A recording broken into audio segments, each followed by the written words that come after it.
Hello friends, welcome back to my channel মলিনাস ব্লগে। তোমাদেরকে অনেক অনেক ওয়েলকাম। আশা করি তোমরা সবাই ভালো আছো, সুস্থ আছো, আর আমরাও ভালো আছি। তো টাইটেল আর থাম্বনেল দেখে বুঝেই গেছো কোথায় যাচ্ছি। তো হ্যাঁ বন্ধুরা, এখন বেরোচ্ছি আমি আর তোমাদের দাদাভাই। চলো কোথায় যাচ্ছি সবটাই তোমরা ভিডিওতে দেখতে পাবে, স্কিপ না করে পুরোটা দেখতে থাকো। আর এই যে তোমাদের দাদাভাই নিচে যাচ্ছে, তো নিচে কেন যাচ্ছে চলো ব্যালকনিতে গিয়ে তোমাদেরকে দেখাচ্ছি। তো তোমরা তো জানোই আমরা চলে যাচ্ছি। তো আজকেই আমি চলে যাব এখান থেকে, আর বাদবাকি রুমের যা জিনিসপত্র আছে সব একটা অটো করা হয়েছে, আর তোমাদের দাদাভাইয়ের অফিসের দুটো ছেলেকে ডাকা হয়েছে, ওরা আর কি সব কিছু ঠিকঠাক করে দিচ্ছে। আর আজকে আমি পাটনা থেকে চলে যাচ্ছি, তো আমি তোমাদের দাদাভাইয়ের সাথে যাচ্ছি না বন্ধুরা, যেটা তোমাদেরকে ব্লগে আমি শেয়ার করব বলেছি। তো তোমাদের দাদাভাই আরও এখানে 5 দিন মতো থাকবে, তারপর তোমাদের দাদাভাই চলে যাবে অন্য জায়গায়। তো অন্য কোন জায়গায় যাবে সেটা পরের ব্লগে তোমাদের সাথে শেয়ার করব। আর আজকে আমার একা একা জার্নিটা আমি কিভাবে ট্রাভেল করি সবটা আজকের ব্লগে তোমরা দেখতে পাবে।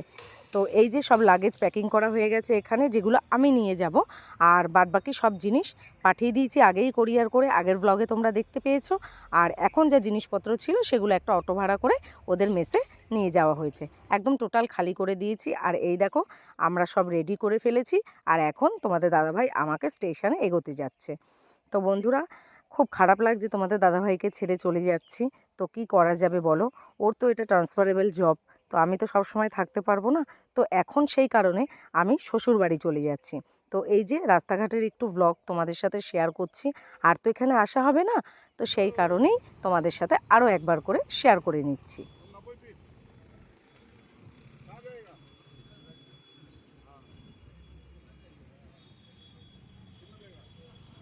আর এই যে একটা টোটো ঠিক করা হলো, তো একদম স্টেশনের কাছে দিয়ে আসবে। তো একবারে লাগেজ যেহেতু বেশি ছিল সেই কারণে একটা টোটো রিজার্ভ করে নিলাম। এবার এই টোটো করেই আমরা স্টেশনের কাছে যাচ্ছি। আর এই যে তোমাদের দাদাভাই তোমার পাশেই বসে আছে, তো ও কিন্তু আমার সাথে খুব হেসে খেলে কথা বলছে। আমাকে বুঝতেই দিচ্ছে না যে ওর মনটা খারাপ করছে। তো সেই কারণেই ওর সাথে কথা বলছিলাম বেশি করে। আর এই যে রাস্তাঘাটের একটুখানি ভিডিও করছিলাম। তো আর এখানে আসা হবে না, যদি আরও কিছুদিন এখানে থাকতে পারতাম তোমাদের দাদাভাইয়ের একটু সুবিধাই হতো।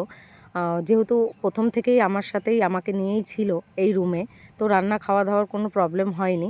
এখন আবার ওদের যে মেস আছে ওই মেসে জয়েন করতে হবে, তো একটুখানি সময় লাগবে আবার নিজেকে একটু ম্যানেজ করে নিতে। তো কি আর করা যাবে। আর এই যে দেখো অনেকটা দূর চলে এসেছি, আর এটা একটা বড় বাজার। তো এই বাজারে অনেকবার তোমাদের সাথে ব্লগে শেয়ার করেছি, এখানে মাছ কিনতে আসতাম। তো চলো এবার স্টেশনে গিয়ে একবারে তোমাদের সাথে কথা হচ্ছে। আর এই যে চলে এসেছি রাজেন্দ্রনগর স্টেশনে। তো এটা পাটনার আগের স্টেশন, পাটনা থেকে ট্রেনের টিকিটটা পাওয়া যায়নি। তো এখান থেকে ট্রেনের টিকিটটা পেয়েছি, তো এইখান থেকেই যাচ্ছি। আর যাতায়াতটা যতবারই পাটনাতে ছিলাম এই রাজেন্দ্রনগর স্টেশন থেকেই আমাদের বেশিরভাগ যাওয়া আসা হয়েছে।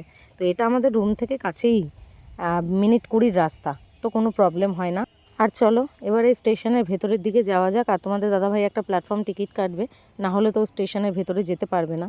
তো চলো ভেতরে যাই।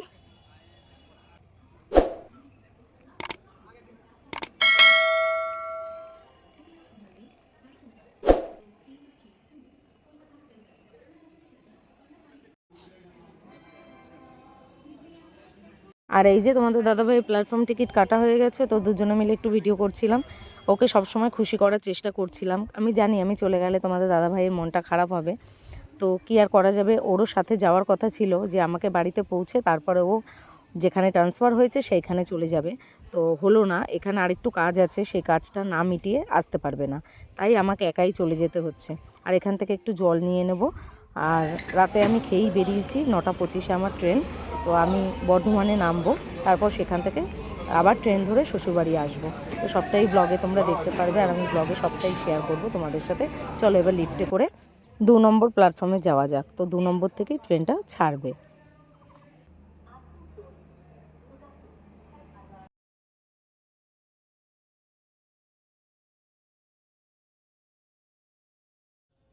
আর দেখো তোমরা তো দেখতেই পেলে, তোমাদের দাদাভাইকে দেখে আমি হাসছি, আমার দিক থেকে মুখটা ফিরিয়ে নিল। তো আমি জানি খারাপ লাগছে, কিন্তু কি করব বলো। আমার মতো তোমরা যারা এরকম হাজব্যান্ডের সাথে থাকো একমাত্র তারাই এই ফিলিংসটা বুঝতে পারবে বা ফিল করতে পারবে যে কতটা প্রবলেম হয়। তো কি আর করা যাবে, লিফট থেকে বেরিয়ে পড়েছি আর যাচ্ছি এবার 2 নম্বর প্ল্যাটফর্মে। তো এই ট্রেনটা এখান থেকেই ছাড়ে হাওড়া। তো এটা Howrah express, Rajendranagar to Howrah express. তো আমি বর্ধমানে নেমে যাব। তো চলো পুরো জার্নিটাই তোমাদের সাথে আমি শেয়ার করব। আর এবারে টাইমও হয়ে এসছে প্রায়, তো তোমাদের দাদা ভাইয়ের কাছ থেকে চলে যাওয়ার। তো দেখতে থাকো ভিডিওটা।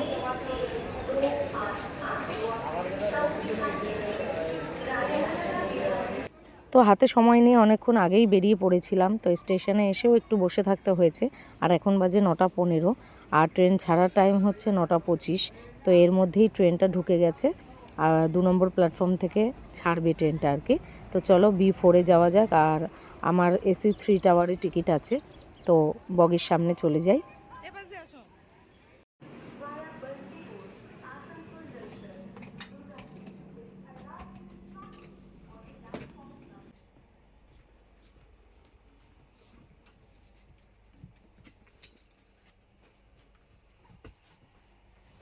আর ট্রেনে উঠে নিজের লাগেজ রেখে আর চলে এলাম নিচে। আর তোমাদের দাদাভাই এখন চলে যাবে, খুবই মনটা খারাপ তার জন্য। এই দেখো তোমাদের দাদাভাই চলে যাচ্ছে। তো তোমাদের দাদাভাই চলে গেলে আমি আবার ট্রেনের ভেতরে চলে যাব নিজের সিটের কাছে। আর এদিকেই দেখতে দেখতে 9:25 টাইম হয়ে গেল, আর কারেক্ট টাইমে ট্রেনটাও ছেড়ে দিয়েছে বন্ধুরা। তো চলো আমার পুরো জার্নিতে তোমাদেরকে আমি সব কিছু শেয়ার করব। আর তোমাদের দাদাভাই চলে যাওয়ার পরে চলে এসেছি নিজের সিটে। তো ওপরে এসে বেডশিট পেতে বিছানা করে ঠিকঠাক করে নিয়েছি। এবারে এই আর কি, চলবে এবার ট্রেন, আমিও চলি, তোমরাও আমার সাথে থাকো। আর এই যে ওপরে দেখো সব কমপ্লিট করে পেতে নিয়েছি, এবারে শুয়ে পড়বো। আর বর্ধমানে আমার টাইম হচ্ছে ট্রেনের 5:09 ঢোকাবে ভোরবেলা। আর উঠে পড়েছি, নামার সময় হয়ে গেল বন্ধুরা। তো সকলকে গুড মর্নিং জানিয়ে আমি আবার নতুন করে আজকের ব্লগটাই শুরু করছি। তো রাতে আর কন্টিনিউ করিনি, শুয়ে পড়েছিলাম। আর এখন বাজে ভোর 5টা বাজতে 10 মিনিট বাকি, আর আমার নামার টাইম হচ্ছে 5:09। তো ট্রেনটা একটু লেট আছে, তো যেভাবে চালাচ্ছে মনে হচ্ছে টাইমেই পৌঁছে যাব। তো চলো বাইরেটা একটু দেখাই। একদম দেখতে পাচ্ছ খুবই অন্ধকার। আর এখন যেহেতু শীতকাল, তাই চারিদিকটা এখনও পর্যন্ত আলো হয়নি। তো ভোর 5টা তো প্রায় বেজেই গেছে, কিন্তু চারিদিকটা অন্ধকার। আর বন্ধুরা, বর্ধমানে নেমে আমি আর তোমাদের সাথে ব্লগে শেয়ার করতে পারিনি, কারণ আমাকে 5:16-তে বর্ধমানে নামিয়েছে, আর আমার 5:20-তে ছিল কাটোয়া লোকাল ফার্স্ট ট্রেন। তো ট্রেনটা ধরতে গিয়ে আমি আর ব্লগে তোমাদের সাথে শেয়ার করতে পারিনি। ওখান থেকে কুলি নিয়ে নিয়েছিলাম, কুলি নিয়ে তারপর আমি কাটোয়া লোকালে উঠে গেছি। আর এই দেখো কাটোয়াতে চলেও এসেছি। এবার আমি রিকশায় উঠে গেছি। তো রিকশা করে এবার যাব আমি শাখাইঘাটে। তো আমার শ্বশুরবাড়িটা যেহেতু অনেকটা দূরে, তো সব ব্লগে দেখাতে গেলে অনেক বড় হয়ে যাবে ব্লগটা, তো ভালো লাগবে না। সেই কারণে যতটা সম্ভব ছোট ছোট ক্লিপ নিয়ে তোমাদের সাথে আমি শেয়ার করছি। আর এই দেখো শাখাইঘাটে চলে এসেছি, নৌকাতেও উঠে পড়েছি। এখন সবে সূর্যটা উঠছে, এখন বাজে প্রায় 6:45। তো এখন সূর্যটা উঠলো, আর পুরোপুরি এখনও ওঠেনি। আর এইবারে নৌকাটা ছেড়ে দেবে। আর আমার সত্যি বাড়ি আলটিমেট প্রায় পৌঁছে গেছি, কিন্তু আমার এখন তোমাদের দাদাভাইয়ের জন্য সত্যিই মনটা আরও বেশি খারাপ করছে। যদি তোমাদের দাদাভাই সঙ্গে থাকতো খুব ভালো হতো, একা একা জার্নিটা খারাপ লাগতো না। তো কি আর করা যাবে। আর এই দেখো শাখাইঘাট পার হয়ে আমি সঙ্গে সঙ্গে টোটো পেয়ে গেছি। তো টাইমিংয়ে আমি সব কিছু এইবারে করতে পেরেছি। আর তোমাদের সাথে গল্প করতে করতে প্রায় বাড়ির সামনে চলেই এলাম। ব্লগটা আর বেশি বড় করব না, শরীরটাও খুব একটা ভালো নেই, টায়ার্ড হয়ে গেছি বন্ধুরা। ব্লগটা কেমন লাগলো অবশ্যই কমেন্ট করে জানিও। আর ভিডিও ভালো লাগলে চ্যানেলটি সাবস্ক্রাইব করে দিও, লাইক করো, শেয়ার করো, আর পাশে থাকা বেল আইকনটি প্রেস করে দিও। সবার আগে ভিডিওর নোটিফিকেশান তোমরা পেয়ে যাবে। দেখা হচ্ছে নতুন একটা ভিডিওর সাথে নতুনভাবে। সবাই ভালো থেকো, সুস্থ থেকো।